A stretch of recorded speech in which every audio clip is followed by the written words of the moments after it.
আসসালামু আলাইকুম, সবাই কেমন আছেন? অনেক দিন পর আজকে আবারও একটা ব্লগ শেয়ার করছি। আশা করছি সবার ভালো লাগবে। তো ইদানিং হচ্ছে ওয়েদারটা এমনই থাকে, মানে বিকেলে যদি ভালো থাকে, সকালে দেখা যায় যে বৃষ্টি, আবার দুপুরে দেখা যায় যে রোদ এরকম। তো আমি আবার কয়েকটা গাছও লাগিয়েছিলাম, তো এগুলাকে কখন বাইরে দিব জানি না, মানে ওয়েদারের ঠিক নেই।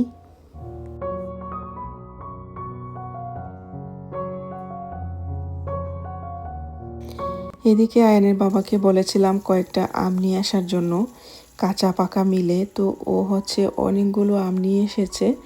আর এখানের যে কাঁচা আমগুলো পাওয়া যায়, এটা এতই টক, এমনিতেই খাওয়া যায় না, মানে লবণ দিয়ে বা ভর্তা করে খেতে হয়।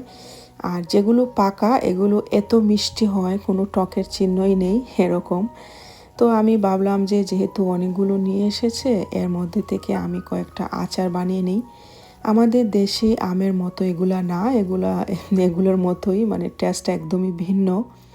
তো আমি হচ্ছে আমটা ধুয়ে রেখে দিয়েছি পানির জলে, তারপর হচ্ছে কেটে নিব।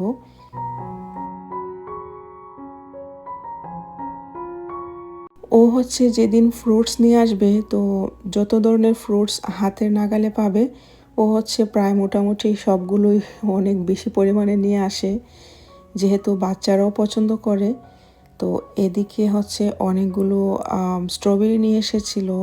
তো আমি ভাবলাম যে এগুলোকে একটু বেছে রেখে দিই, যেগুলো হচ্ছে একটু বেশি পাকা আছে ওইগুলো দিয়ে আমি জ্যাম করে নিব। আর একটু কাঁচা যেগুলো, ওইগুলো এমনিতেই ভর্তা করে খাওয়া যায়। আর এখানে হচ্ছে 12 মাসি স্ট্রবেরি, আম এগুলো পাওয়া যায়। তো কানাডার এই বিষয়টা আমার কাছে অনেক ভালো লাগে। ওরা আসলে কোনো মেডিসিন, কোনো কেমিক্যাল এগুলোতে ইউজ করে না, যার জন্য এগুলো যেদিন আনে ওই দিনই দেখা যায় যে বেশ কিছু পরিমাণেই নষ্ট হয়ে যায়। তো আমরা সাথে সাথেই নিয়ে এসে তারপর হচ্ছে বেছে নেওয়ার চেষ্টা করি, কিন্তু ওই দিন আমি হচ্ছে একদিন রেখে দিয়েছিলাম, যার জন্য এই অবস্থা।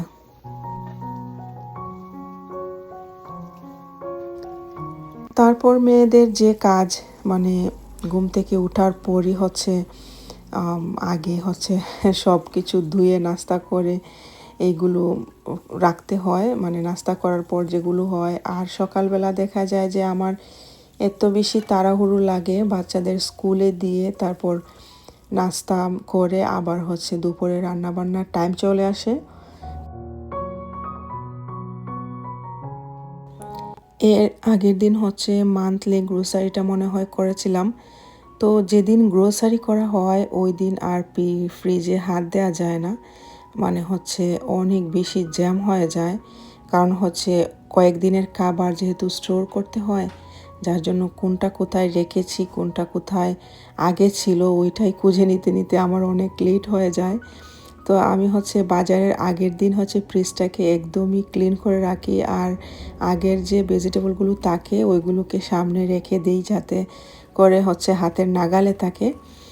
আর একা আসলে আম, যদিও একা সংসার সামলানো কষ্ট, কিন্তু একা সামলানোতেও কিন্তু একটা মজা আছে, মানে কোনটা আমি কোথায় রেখেছি আমি পাই। যেমন বাংলাদেশে থাকতে বুয়া হচ্ছে সব ক্লিন করে দিয়ে যেত। তো আমি হচ্ছে স্কুল থেকে এসে দেখা যায় যে ওইটা পেতাম না, সেটা পেতাম না। তো খুব বেশি বিরক্ত লাগতো, দেখা যেত আবার ওকে ফোন দিয়ে জিজ্ঞেস করতাম যে তুমি এটা সেটা কোথায় রেখেছো। আর এখানে এসে হচ্ছে একটু কষ্ট হলেও দেখা যায় যে জিনিসগুলো আমার হাতের নাগালে থাকে।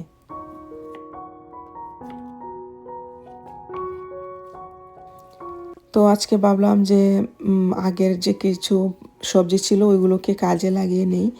তো এখানের যে মূলাগুলো পাওয়া যায় এটা হচ্ছে একদমই দেশি মূলার মতো। আমি আগে কখনোই খাইনি, তো একটা নিয়ে এসেছিলাম টেস্ট করার জন্য, ভাবলাম যে কেমন হয় দেখি। তো এই মূলাটা আসলে আমার কাছে অনেক বেশি ভালো লেগেছে, একদম জাজ আছে, মানে যারা মূলা পছন্দ করে আর কি, আমি আবার মূলা পছন্দ করি একটু, তো আমার কাছে ভালোই লেগেছে। আর এখানে হচ্ছে কাচকি মাছের শুটকি ছিল, তো আমি ভাবলাম যে এই দুটোকে দিয়ে আমি একটা ভাজি করে নিই, শুটকি ভাজি। তো যার জন্য আমি আগে কাচকি মাছগুলোকে, শুটকিগুলোকে একটু ভেজে নিয়েছি একদম ব্রাউন করে। আর এটা আমি কিন্তু আগে দইনি, এখন হচ্ছে বাজার পরে ধুয়ে নিয়ে এসেছি। আর আগে ধুলে কি হয়, যেহেতু কাচকি মাছের শুটকিগুলো একদমই ছোটো ছোটো থাকে, তো ওইগুলো একদম ভেঙে যায়, দেখা যায় যে খাওয়ার মতো কিছুই থাকে না। আর হচ্ছে বাজলেও সেন্টটা আসে না। যাতে সব কিছু ভালো থাকে তার জন্য হচ্ছে আগে ভেজে নিয়ে তারপর ধুয়ে ভাজবো আর কি এখন। তারপর তেলের মধ্যে আমি বেশি করে পেঁয়াজ কুচি আর রসুন কুচি দিয়ে দিয়েছি। এখন হচ্ছে আমার যে আলুগুলো আর মূলাটা রেখেছিলাম কেটে ধুয়ে, তো ওইগুলোকে দিয়ে আমি একটু জাস্ট নেড়ে চেড়ে দিচ্ছি।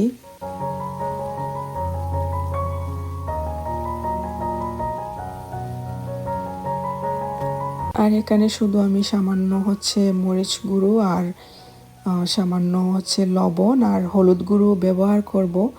তো আমরা হচ্ছে নর্মালি শুটকিতে এই দুইটা জিনিসই ব্যবহার করি গুঁড়ো মশলার মধ্যে, হলুদ গুঁড়ো আর মরিচ গুঁড়ো। তো যার জন্য আমি হচ্ছে আর এত বেশি মরিচ দেইনি, কাঁচা মরিচটা দিয়ে দিয়েছি এখানে ফ্লেভারের জন্য।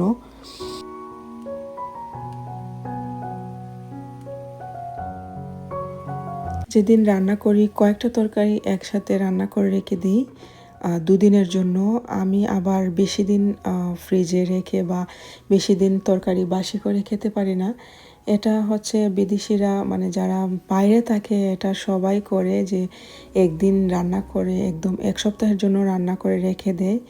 আমি হচ্ছে এখানে প্রায় 2 বছর ধরে আছি, এই অভ্যাসটা আমি আদৌ করতে পারলাম না। জানি না ভবিষ্যতে করতে পারবো কি না। আর হচ্ছে বাসার সবাই খায়, তারা তেমন একটা বোঝে না, কিন্তু আমার কাছেই ভালো লাগে না কেন জানি। মানে রান্না করে তরকারিটা আবার ফ্রিজে সংরক্ষণ করে গরম করে খাবো, তো আমার কাছে ভালো লাগে না। যার জন্য আমি বেশি দিনের জন্য রান্না না করলেও 2 থেকে 3 দিনের জন্য রান্না করি। মানে হচ্ছে এমনিতেই তো দেখা যায় যে তরকারি থাকলে 2 দিন চলে যায়, তো আমি হচ্ছে একটু বেশি করে রান্না করে যাতে 2 দিন যায়। তো যে তরকারিটা আমি পরের দিন খাবো ওইটাকে ওই দিন আর ধরা হয় না, পরের দিনই খাওয়া হয়। তো এভাবেই হচ্ছে আমি চলে আসছি আর কি।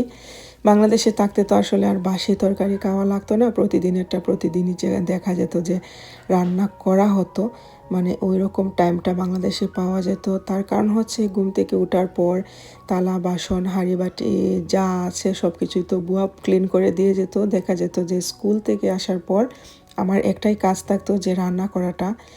তো ওই রান্না করাটা আমি খুব আনন্দেই করতাম। এখানেও আনন্দের সাথেই করি, কিন্তু সব কিছু সামলিয়ে দেখা যায় যে আর কুলিয়ে উঠতে পারি না। যাই হোক, মানুষ যেভাবে চলে আল্লাহ তাকে সেভাবেই চালান আর কি। আর ইদানিং হচ্ছে আমার কই মাছটা ভীষণ ভালো লাগে, আর এখানে কই মাছটা খুবই মজা। আজকে কালকে অনেকগুলো হচ্ছে মিষ্টির অর্ডার আছে, তো আমি হাতে 2 দিন সময় নিয়ে মিষ্টিগুলো রেডি করছি। এখানে চমচম বসিয়ে দিয়েছি, আর এখানেও আবারও দুধ বের করেছি, যেহেতু অনেকগুলো চমচমের অর্ডার আছে প্রায় 4-5 কেজির মতো। আর হচ্ছে ব্রাউন চমচমের অর্ডার আছে, তো রাতে আমি হচ্ছে এগুলো করে রেখে দিই। এতে হয় কি, সারা রাতে শিরাগুলো খুব সুন্দরভাবে মিষ্টিতে সোক করে নেয়, আর পরের দিন সকালবেলা উঠে আমি হচ্ছে এগুলোকে কোট করে নেব আর কি।